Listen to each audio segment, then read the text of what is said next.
ಎಲ್ಲರಿಗೂ ನಮಸ್ಕಾರ. ಕರ್ನಾಟಕ ಪರೀಕ್ಷಾ ಪ್ರಾಧಿಕಾರದ ಅಡಿಯಲ್ಲಿ ಕರೆದಿರುವಂತಹ ವಿವಿಧ ಇಲಾಖೆಗಳ ಅಡಿಯಲ್ಲಿ ಖಾಲಿ ಇರುವಂತಹ 708 SDFD ಹುದ್ದೆಗಳ ನೇಮಕಾತಿಗೆ ಸಂಬಂಧಿಸಿದಂತೆ ಈ ವಿಡಿಯೋದಲ್ಲಿ ನಾನು ಕಡ್ಡಾಯ ಕನ್ನಡ ಪರೀಕ್ಷೆಯನ್ನ ಯಾವೆಲ್ಲ ಅಭ್ಯರ್ಥಿಗಳು ಬರೀಬೇಕಾಗಿರುತ್ತದೆ ಮತ್ತು ಯಾವೆಲ್ಲ ಅಭ್ಯರ್ಥಿಗಳಿಗೆ ಈ ಪರೀಕ್ಷೆಯಿಂದ ವಿನಾಯಿತಿ ನೀಡಲಾಗಿದೆ ಹಾಗೂ ಈ ಕಡ್ಡಾಯ ಕನ್ನಡ ಪರೀಕ್ಷೆಯನ್ನ ಬರೆಯುವಂತಹ ಅಭ್ಯರ್ಥಿಗಳು ಎಷ್ಟು ಅಂಕಗಳನ್ನ ಪಡೆದು ಅರ್ಹತೆ ಪಡಿಬೇಕಾಗಿರುತ್ತದೆ ಅನ್ನೋದ್ರ ಬಗ್ಗೆ ಕೂಡ ಮಾಹಿತಿಯನ್ನು ತಿಳಿಸ್ಕೊಡ್ತಾ ಇದ್ದೀನಿ. ವಿಡಿಯೋನ ಪೂರ್ತಿ ನೋಡಿ ಮಾಹಿತಿಯನ್ನು ತಿಳ್ಕೊಳ್ಳಿ. ಮೊದಲನೇದಾಗಿ ಈ ನೇಮಕಾತಿಯ ಕಡ್ಡಾಯ ಕನ್ನಡ ಪರೀಕ್ಷೆಯ ಬಗ್ಗೆ ಈಗಾಗಲೇ ಅಧಿಕೃತವಾಗಿ ಅಧಿಸೂಚನೆಯಲ್ಲಿ ಕೂಡ ತಿಳಿಸಲಾಗಿದೆ. ಈ ಬಗ್ಗೆ ಕೆಲ ಅಭ್ಯರ್ಥಿಗಳಿಗೆ ಈಗಾಗಲೇ ಗೊತ್ತಾಗಿರಬಹುದು ಅಂತ ತಿಳ್ಕೊಳ್ತೀನಿ. ಆದ್ರೂ ಕೂಡ ಕೆಲ ಅಭ್ಯರ್ಥಿಗಳಿಗೆ ಕನ್ಫ್ಯೂಸ್ ಇದೆ. ಆ ಎಲ್ಲ ನಿಮ್ಮ ಡೌಟ್ ಗಳಿಗೆ ಈ ವಿಡಿಯೋದಲ್ಲಿ ಕ್ಲಾರಿಫಿಕೇಶನ್ ನೀಡ್ತಾ ಇದ್ದೀನಿ. ವಿಡಿಯೋನ ಪೂರ್ತಿ ನೋಡಿ. ಮೊದಲನೇದಾಗಿ ನೀವು ಸ್ಕ್ರೀನ್ ಮೇಲೆ ಕಾಣ್ತಾ ಇರೋ ಹಾಗೆ ಇದು ಅಧಿಕೃತವಾಗಿ ನಿಮ್ಮ ಈ ಅಧಿಸೂಚನೆಯಲ್ಲಿ ತಿಳಿಸಿರುವಂತಹ ಮಾಹಿತಿಯಾಗಿರ್ತದೆ.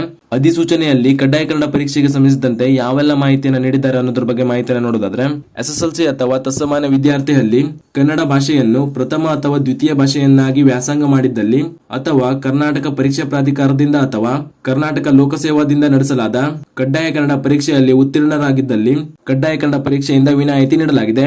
ಅಂದ್ರೆ ನೀವು SSLC ಯಲ್ಲಿ ಕನ್ನಡ ಭಾಷೆಯನ್ನ ಪ್ರಥಮ ಅಥವಾ ದ್ವಿತೀಯ ಭಾಷೆಯನ್ನಾಗಿ ವ್ಯಾಸಂಗ ಮಾಡಿದ್ದಿದ್ರೆ ಅಂತ ಅಭ್ಯರ್ಥಿಗಳಿಗೆ ಈ ಕಡ್ಡಾಯ ಪರೀಕ್ಷೆಯಿಂದ ವಿನಾಯಿತಿ ನೀಡಲಾಗಿದೆ.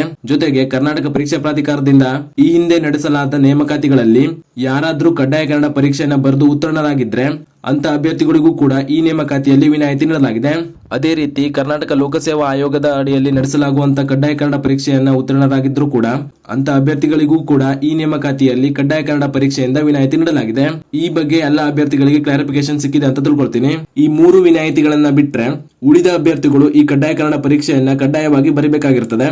ಆದ್ರಿಂದ ಈ ಕಡ್ಡಾಯ ಕನ್ನಡ ಪರೀಕ್ಷೆಯಲ್ಲಿ ಎಷ್ಟು ಅಂಕಗಳನ್ನ ಪಡಿಬೇಕಾಗಿರ್ತದೆ ಅಂತ ನೋಡೋದಾದ್ರೆ, ಅಧಿಸೂಚನೆಯಲ್ಲಿ ತಿಳಿಸಿರುವಂತೆ ಉಳಿದ ಅಭ್ಯರ್ಥಿಗಳಿಗೆ ಕಡ್ಡಾಯ ಕನ್ನಡ ಭಾಷಾ ಪರೀಕ್ಷೆಯು ಬಹು ಆಯ್ಕೆ ಮಾದರಿ ಪರೀಕ್ಷೆಯಾಗಿದ್ದು ಗರಿಷ್ಠ 150 ಅಂಕಗಳನ್ನು ಒಳಗೊಂಡಿರುತ್ತದೆ ಮತ್ತು ಅಭ್ಯರ್ಥಿಗಳು ಇದರಲ್ಲಿ ಅರ್ಹತೆ ಗಳಿಸಲು ಕನಿಷ್ಠ 50 ಅಂಕಗಳನ್ನು ಗಳಿಸತಕ್ಕದ್ದು.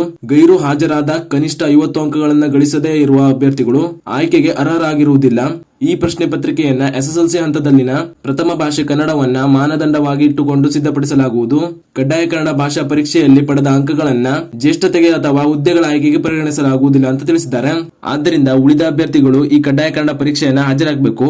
ಜೊತೆಗೆ ಈ ಕಡ್ಡಾಯ ಕನ್ನಡ ಪರೀಕ್ಷೆಯಲ್ಲಿ ಅರ್ಹತೆ ಪಡಿಬೇಕು ಅಂತ ಅಂದ್ರೆ ನೀವು ಗರಿಷ್ಠ 150 ಅಂಕಗಳಲ್ಲಿ ಕನಿಷ್ಠ 50 ಅಂಕಗಳನ್ನ ಗಳಿಸಿ ಪಾಸ್ ಆಗಿರ್ಬೇಕು. 50ಕ್ಕಿಂತ ಕಡಿಮೆ ಅಂಕಗಳನ್ನ ಪಡೆಯುವಂತಹ ಅಭ್ಯರ್ಥಿಗಳು ಆಯ್ಕೆ ಪ್ರಕ್ರಿಯೆಗೆ ಅರ್ಹತೆ ಪಡೆಯುವುದಿಲ್ಲ. ಆದ್ದರಿಂದ ಅರ್ಜಿ ಸಲ್ಲಿಸಿರುವಂತಹ ಅಭ್ಯರ್ಥಿಗಳಲ್ಲಿ ಯಾವೆಲ್ಲ ಅಭ್ಯರ್ಥಿಗಳು ಈ ಕಡ್ಡಾಯ ಕನ್ನಡ ಪರೀಕ್ಷೆಯನ್ನ ಬರೀಬೇಕಾಗಿರ್ತದೋ ಅಂತ ಅಭ್ಯರ್ಥಿಗಳು ಈ ಕಡ್ಡಾಯ ಕನ್ನಡ ಪರೀಕ್ಷೆಗೂ ಕೂಡ ನೀವು ತಯಾರಿಯನ್ನ ಮಾಡ್ಕೊಳ್ಳಿ ಅಂತ ಹೇಳ್ತಾ, ಇದಿಷ್ಟು ಈ ಕಡ್ಡಾಯ ಕನ್ನಡ ಪರೀಕ್ಷೆಗೆ ಸಂಬಂಧಿಸಿದಂತ ಪ್ರಮುಖ ಮಾಹಿತಿಯಾಗಿತ್ತು. ಈ ಕಡ್ಡಾಯ ಕನ್ನಡ ಪರೀಕ್ಷೆಗೆ ಸಂಬಂಧಿಸಿದಂತೆ ಯಾವ್ದಾದ್ರು ಡೌಟ್ ಇದ್ರೆ ನೀವು ಕಮೆಂಟ್ ಮೂಲಕ ತಿಳಿಸಿ. ಜೊತೆಗೆ ಈ ಮಾಹಿತಿಯನ್ನ ಅರ್ಜಿ ಸಲ್ಲಿಸಿರುವಂತಹ ನಿಮ್ಮ ಸ್ನೇಹಿತರಿಗೂ ಶೇರ್ ಮಾಡಿ, ಅವರು ಕೂಡ ತಿಳಿಸಿ.